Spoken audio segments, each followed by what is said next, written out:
Hey everyone, this is Breadpool. Welcome back. This time I have a custom that I want to share with everybody. A lot of people are making their own versions of like an armored up Cobra Bat. Will it be using Marvel Legends Ironmonger, or perhaps they're using one of like the AIM leader character as a different version of a bat. Um, so when I saw this Warhammer Reaver figure, I saw a lot of things that had similar characteristics of a Cobra Bat.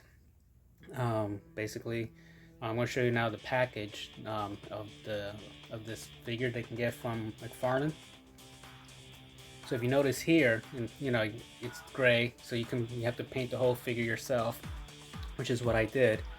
And the head sculpt, at first, I didn't know what to do with it because I was like, well, it doesn't look like a Cobra Bat. But then it dawned on me, why don't I just make Overkill? You know, his head sculpt is similar to the one from the Sigma 6 GI Joe line. So if you look that up, you see that has similar features as far as that version of Overkill from GI Joe. So I said, well, you know what? Let's just go ahead and make Overkill. He can lead my bats, and I haven't seen too many customs as far as for at least with the classified line to go along with the Cobra Bats there. So this is the result. This did the black, orange, silver.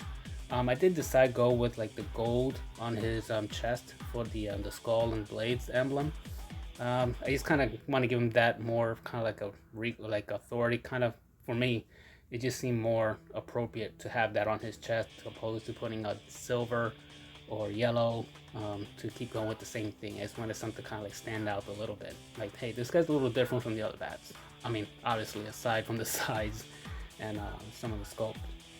So, again, took me about a week to paint this.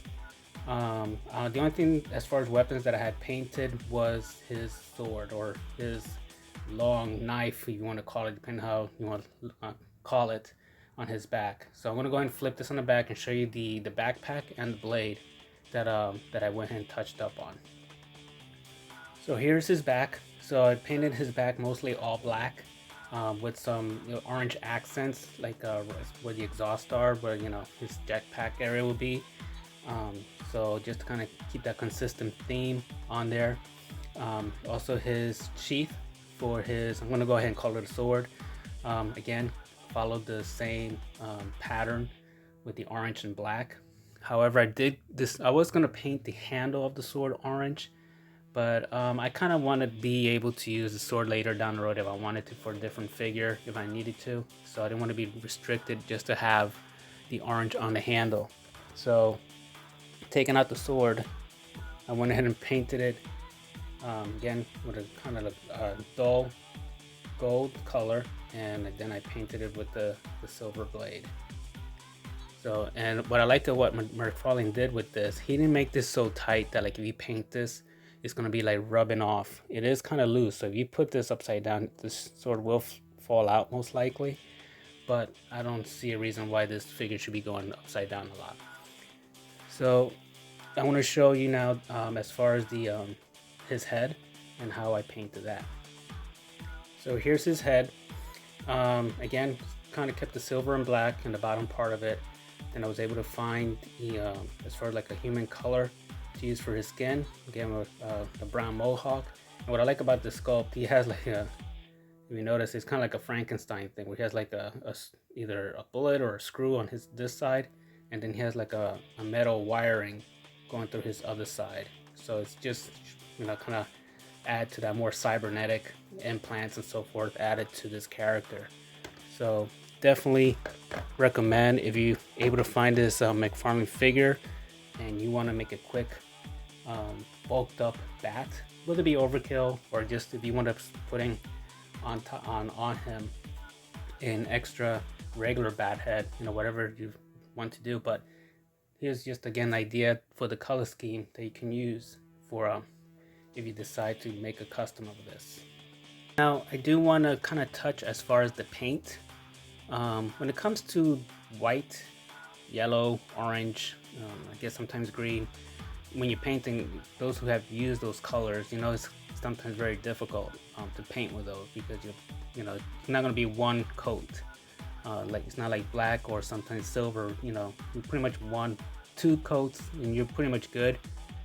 Those other colors, you know, like again, the first 3 I mentioned, they can be difficult. You have to put sometimes several layers on them, unless you're using a, you know, a spray can.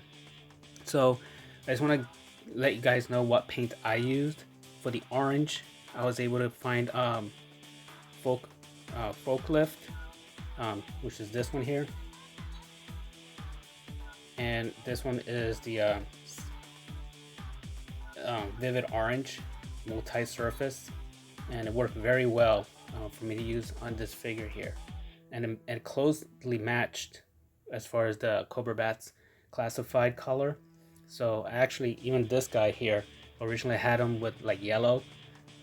Then once I finished this guy, Overkill, I went ahead and touched him up with this color. So now I have like the team all unified as far as the color. Now for the blacks and the silvers, I used this one here. This one has been great. It's flexible acrylic paint, and for this, it's mostly from what I read, is used for if you're doing cosplaying for your costumes and so forth. And like if you put it on fabric, whatever, it's supposed to, like, you know, you can move around with it without flaking or coming off. But it works on plastic surfaces. So the reason why I recommend this, because it's great when it comes to joints.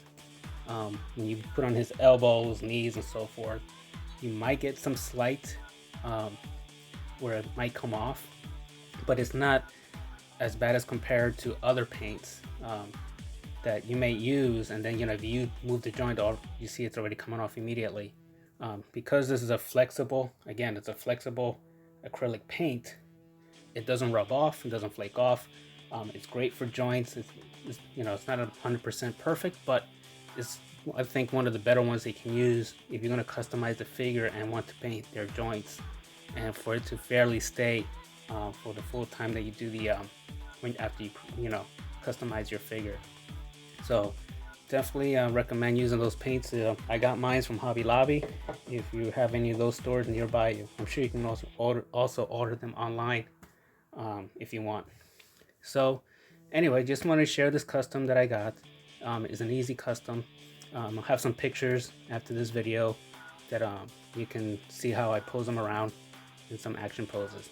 All right, man. I hope everybody can benefit who watched this video and get some ideas.